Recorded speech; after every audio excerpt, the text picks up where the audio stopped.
హైదరాబాద్ లో శ్రీరామనవమి శోభాయాత్ర సర్వంగా సుందరంగా సిద్దమైంది. తెలంగాణ గవర్నర్ శివప్రతాప్ శుక్లా శోభాయాత్రకు హాజరయ్యారు. సీతారాంబాగ్ నుంచి హనుమాన్ టేక్డీ వరకు శోభాయాత్ర కొనసాగనుంది.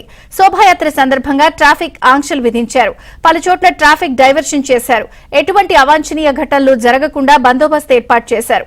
సీసీ కెమెరాలు, డ్రోన్లతో నిఘా ఉంచారు. సిపి సజ్జనార్ బందోబస్తును స్వయంగా పరిశీలించారు.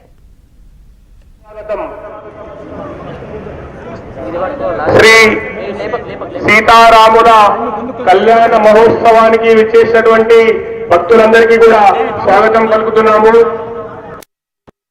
నిలబడినటువంటి భక్తులందరూ కూడా దయచేసి కుర్చీలలో కూర్చోవలసింది. అక్కడ ఎవరు కూడా నిలబడొద్దు. దయచేసి నిలబడ్డట్టు వాళ్ళందరూ కూడా దయచేసి లోపలికి రండి. ఇటువైపు లోపలికి రండి.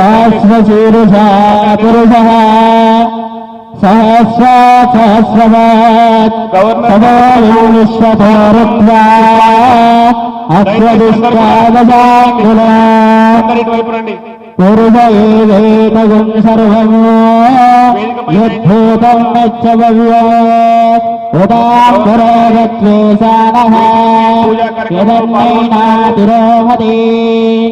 జై శ్రీరామ్. రాముడి యొక్క కళ్యాణ మహోత్సవాన్ని అత్యంత వైభవంగా పూర్తి చేసుకుని ఇప్పుడే ఇక శోభాయాత్ర సందర్భంగా హైదరాబాద్ వ్యాప్తంగా కూడా కొంత ట్రాఫిక్ ఆంక్షలు కొనసాగుతున్నాయి. మరింత సమాచారం మా ప్రతినిధి శశి అందిస్తారు. శశి, సిద్ధమైంది. మరి కాసేపట్లో సీతారాం ఆలయం నుండి శ్రీరామ శోభాయాత్ర ప్రారంభం కాబోతుంది. ఈ శోభాయాత్రకు ఎలాంటి ఏర్పాట్లు చేశారన్న అంశాల గురించి మాతో మాట్లాడడానికి సిపి సజ్జనార్ ఆయనతో మాట్లాడారు. సార్ చెప్పండి సార్, ఎన్ని కిలోమీటర్ల మేర శోభాయాత్ర జరుగుతుంది? శోభాయాత్రకు డిపార్ట్మెంట్ తరఫున ఏ ఏర్పాట్లు చేశారు? మొత్తం హైదరాబాద్ లో 339 ప్రొసెషన్స్, రిలీజియస్ ఫంక్షన్స్ ఉండడం, దాంట్లో ఈ 4 ప్రొసెషన్స్ సీతారాం బాగ్ నుంచి స్టార్ట్ అయ్యే సీతారాం మన ప్రొసెషన్ చాలా ఇంపార్టెంట్. అట్లానే ఇక్కడ కొన్ని 4 ప్రొసెషన్స్ ఉన్నాం.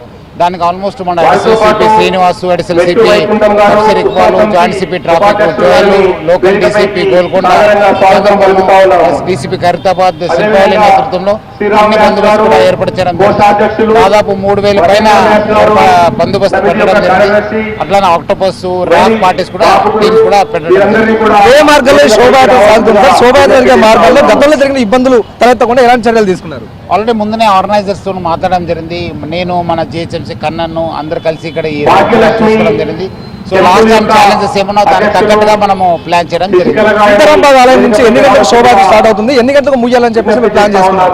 2 o'clock స్టార్ట్ చేయాలనుకుంటున్నాను. అరౌండ్ 9 కంప్లీట్ చేయాలని చెప్పి ఆర్గనైజర్స్ కూడా హామీ ఇవ్వడం జరిగింది. టస్కర్ వెహికల్స్ ఎక్కువగా వినియోగించారు, కొన్ని రిపేర్లు మధ్యలో ఆగిపోయింది. శోభాయాత్ర కూడా చాలా ఆలస్యమైంది సార్. ఈసారి అలాంటి ఏం జరగకుండా ఆల్రెడీ ఆర్గనైజర్స్ ఈ టస్కర్ వెహికల్స్ కావచ్చు, వాళ్ళు మైక్స్ కావచ్చు, అన్ని పైన కూడా మనం డీటెయిల్ మాట్లాడడం జరిగింది. వాళ్ళు కూడా సహకరిస్తారని చెప్పి హామీ ఇవ్వడం జరిగింది. సహకరిస్తారని చెప్పి కూడా మనము హామీ. శోభాయాత్ర చేసే టైంలో డీజిల్ కావచ్చు, లేకపోతే కొంతమంది కామెంట్లు కూడా ఎక్కువ చేస్తూ ఉంటారు. తర్వాత ప్రసంగాలు కూడా రెచ్చగొట్టే విధంగా ఉంటాయి. రెచ్చగొడితే మనం ప్రతిసారి ఎట్లా మనం రెచ్చగొడితే చట్టం ప్రకారం యాక్షన్ తీసుకోవడం జరుగుతుంది. ఇది మొత్తానికి శోభాయాత్ర మరి కాసేపట్లో ఆలయం నుంచి వ్యాయామశాల కూడా ఈ శోభాయాత్ర కొనసాగుతుంది. సుమారుగా 7 కిలోమీటర్ల శోభాయాత్ర ఉంటుందంటూ కూడా చెబుతున్నారు. శోభాయాత్రకు సంబంధించి అన్ని ఏర్పాట్లు పూర్తి చేశాము. మరోవైపు ఆ రూట్లను పరిశీలించాము. గతంలో జరిగినటువంటి తప్పిదాలు జరగకుండా ఈసారి సిపి సజ్జనార్ చెప్తున్నటువంటి